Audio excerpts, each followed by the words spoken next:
cut it, shut, it'll keep you from getting burned up. And I saw this doctor, solid as you are, walking down the hall towards us, towards me and her, and I watched her, and I'd never seen her before, so I'm like, Mary, who's this doctor, because I didn't want to look like a dummy, I wanted to know who everybody was. And so, and meanwhile, the doctor, as I watched her, veered to my left down the line vision behind the fire doors where they had built that extra, so it was like she'd gone into a room or something up there. And Miss Mary said, well, I don't know, let's just go see. Because I said, well, who do you know?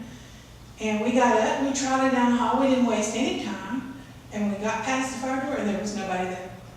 And she was solid, and she had a shoulder bag like a doctor carrying a handbag, brown sheet skirt, white coat.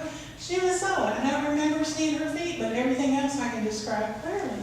So that unnerved me quite a bit, and I was like, I wasn't afraid or scared until after I realized there was nobody there. And Mary said, well, Margaret, you've just seen your first ghost. I was like, well, first full body apparition, but she was not see-through. She was solid, and that was pretty unnerving. I guess people just took it for granted that it had been there a long time. It wasn't unusual for them, was it? Well, I think it's one of the things they didn't talk about much. You don't hear it in the community until I wrote the books. I think it was one of the rumor things, the secret things, or the things people whispered about that nobody talked about. Before I went to work at Broughton, I never heard about anything about being haunted. Never. I was from Lenore though, and did move here after I went to work there, but I never heard, crazy cities where we say, and nobody's ever saw anything. And I didn't believe in ghosts, and I'm not a ghost hunter. No, I was a ghost hunter. I look now for things that might lead me to, seeing things I don't want to be. I'm a chicken, so I don't want to be scared, But it was just something that people didn't talk about. And when these things started happening, I just felt like it needed to be recorded. For whatever reason, it's a part of the history of this county and this state. And the Kirkbride building, which is on the protected list and historical, when they get the new hospital built, I hope that they will continue to preserve it, because it is like an artifact. It's a piece of our history. It's a piece of history that should be kept and shared and told about. It's like a castle to me.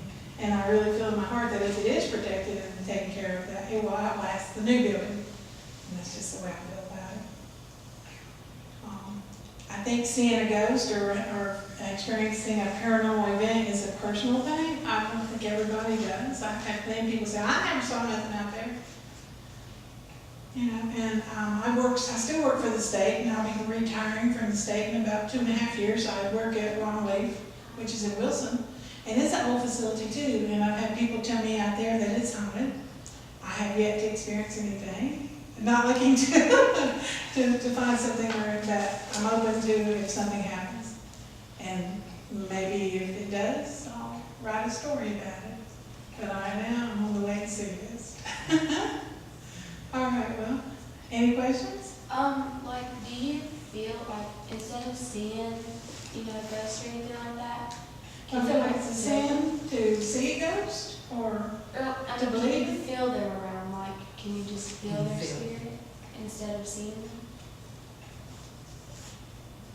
Well, Not like yeah, right. I've never. Can you sense them? Do I sense them? Truly, I think that I have been allowed to see. I think I have a gift to see things, but I don't necessarily tap into it because I don't want to be afraid. I'm a chicken. Right. So I don't go for saying, okay, show yourself to me, because it might be something bad instead of something good. So if I'm allowed to see something, then I live through that experience, and I just tell about it. Like I say, I like to find out what it is, what's going on, why is it here, who is it, why are they still here? Because obviously, I feel like people are attached to this hospital for whatever reason they've decided not to go on. I'm not big into that kind of thing. I know there are people out there who know how to do that. mainly what I do is just write from the gut. What's happened to me, what people say happened to them, and, you know, and I try to give them the benefit of the doubt. I believe that a lot of people won't tell the story because they're afraid. They don't want to be laughed at or made fun of. It takes a lot of guts to tell your story, to be honest. And also, I would never do anything to hurt Broughton Hospital. I sincerely love that place and would do everything I can in my power to protect it and to preserve the building. So I won't be going around saying bad things about it at all. Just what people, this is just like telling the tales. That's the reason why I named my book that way, it's tales. But they're true tales. People told me this story and said this really happened. And they allowed me to tell their stories, so that's the way I wrote the books. And in my own voice, so the way I talk is just the way the book is written. I'm not an English major by any means. Any other questions? I was only asking because I'm currently doing a senior project on Broughton Hospital. And so I'm not from around here, but I came, and every time I go in the hospital, like, I'm kind of like you, I want it to stay where it's at. I don't like the idea of the new building, even though it may help the patients. But every time I walk into the building, certain places, I feel a different type of way than in another place. Sure. So I feel as though, you know, I feel the spirits of the people that were there. It's very possible. At one time, Broughton Hospital, of course, the capacity for the hospital, I think, was to be around 200 to 300 patients tops. And at one time, in the 60s, there was like over 3,000 patients in there, as you know. If you're doing research, you know. So I can only imagine that there's been a lot of anger, a lot of fear, a lot of different emotions that probably are still there. You know, these patients that may have passed on have probably died angry, died sad, scared. And you know, I can also imagine that psychiatry was a new type of treatment, and maybe they were doing experiments on people that we don't know anything about and probably never will. But I cannot think that they would not have that hospital and not use it as a learning facility. It was a state-of-the-art facility, so they had to be doing experiments on people. Right.